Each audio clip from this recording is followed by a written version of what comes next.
আমি হলাম চায়ের মানুষ, তো চায়ের রাজ্যে চলে এসেছি।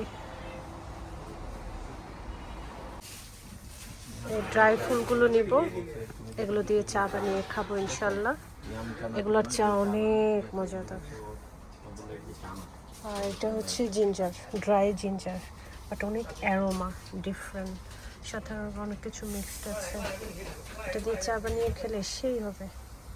আমরা কমলা খেয়ে চামড়া ফেলে দিই, আর ওরা কি সুন্দর করে রেখে দেয়। এগুলো দিয়েও কিন্তু চা বানায়। এই যে জারেও আছে।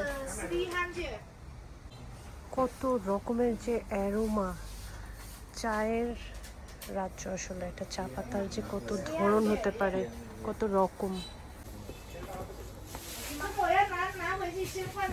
হ্যাঁ না, হ্যাঁ ওইটা ফুলগুলো আলাদা, এটা হচ্ছে পাতা, বিভিন্ন ধরনের গাছের পাতা, ড্রাই লিভস, এখান থেকেও চা হয়।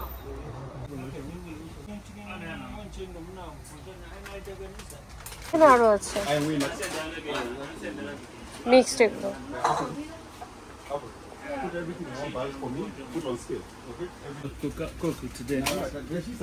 Remember now. In second access now. Here.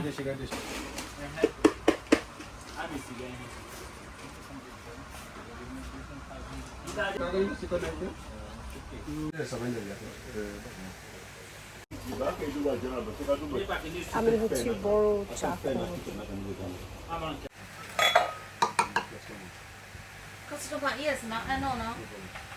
প্যাকেজিংটা কি সুন্দর। বিভিন্ন রকমের চা খেতে যারা ভালোবাসেন তারা এই টাইপের দোকানগুলো কিভাবে খুঁজে বের করবেন? এই যে এই হলো অ্যাড্রেস, নিজ দায়িত্বে পড়ে নেবেন, ঠিক আছে?